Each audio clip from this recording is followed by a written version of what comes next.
একটা সন্তান জন্ম নেয় অন্ধকারে। তার চোখে প্রতিহিংসা নয়, ছিল ন্যায়বিচারের অগ্নিশিখা। কিন্তু সেই সন্তানের জন্ম নিয়েই তৈরি হয় শত প্রশ্ন। কে তার মা, কে তার বাবা, কেন তিনি সূর্যদেবের প্রতি রুষ্ট? চলুন শুরু করি আজকের এই অবিশ্বাস্য গল্প। প্রাচীনকালের কথা। সূর্যদেব ছিলেন দেবতাদের মধ্যে এক বিশেষ শক্তির প্রতীক।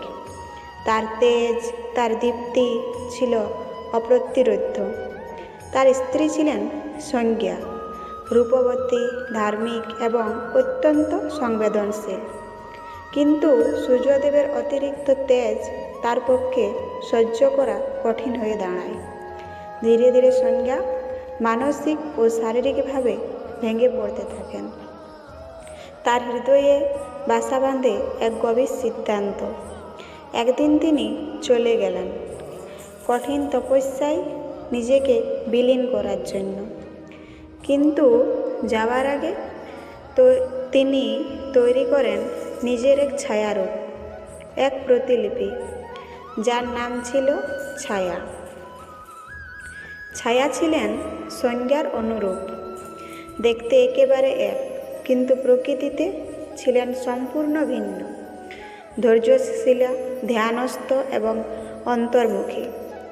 সূর্যদেব বুঝতেই পারলেন না তার সামনে যিনি আছেন তিনি সংজ্ঞা নন, বরং তার ছায়া।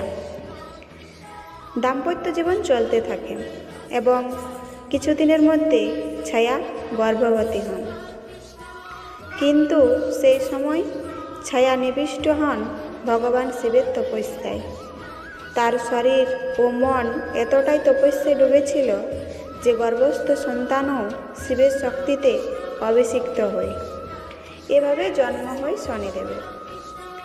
শনি জন্ম নেন এক আশ্চর্য রূপে। তার গাত্রবর্ণ ছিল ঘোর কৃষ্ণ, চোখে ছিল প্রখর দৃষ্টি, চাহনিতে ছিল কঠোরতা। সূর্যদেব এই শিশু দেখে বিস্মিত হয়ে ওঠেন। এত অদ্ভুত, এই কি আমার সন্তান? তার মনে সন্দেহ জন্মায়। ছায়া কি আমার সঙ্গে প্রতারণা করেছে? এই ভুল ধারণার ফলে সূর্যদেব ছায়ার উপর রাগান্বিত হন, শনিকে ত্যাগ করেন।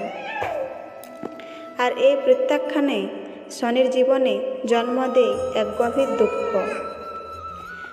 একদিন ক্ষুধার্ত শনি তার মায়ের কাছে খাবার চায়, কিন্তু মা ছিলেন তপস্যায় মগ্ন। তিনি বললেন, শিব পূজা শেষ না হওয়া পর্যন্ত কিছু দিতে পারবো না। শনি শিশু ছিল, জেদ করে বসে। তখন ক্রোধে ছায়া শনিকে ধাক্কা দেন। এই ধাক্কা ছিল শুধু শরীরের নয়, ছিল মানসিক আঘাতও। শনি আহত হন, তার একটি পা অচল হয়ে যায়।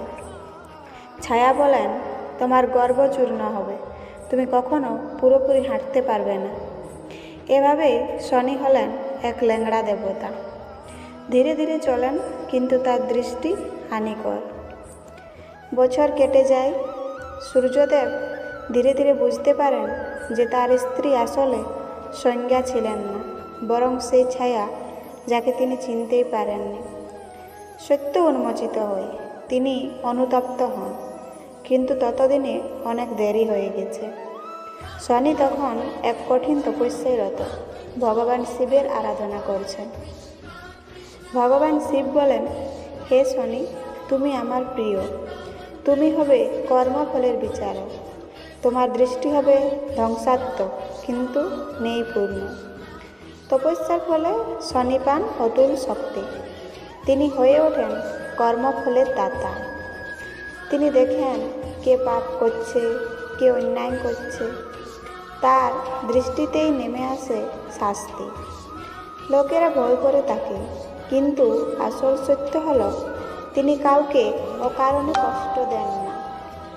তিনি বলেন, আমি দণ্ড দিই না, আমি শুধুই প্রতিফল দিই। বন্ধুরা, এই গল্প থেকে আমরা শিখলাম, কেউ যদি ছায়া থেকেও জন্মায় তার শক্তি কম নয়। কখনো কারো রূপ দেখে বিচার করা ঠিক নয়। শনিদেব আমাদের শেখান অন্যায় করলে ফল পেতেই হবে। তার দৃষ্টি অভিশাপ নয়, সে এক চোখে যে দেখে কেবল সত্য।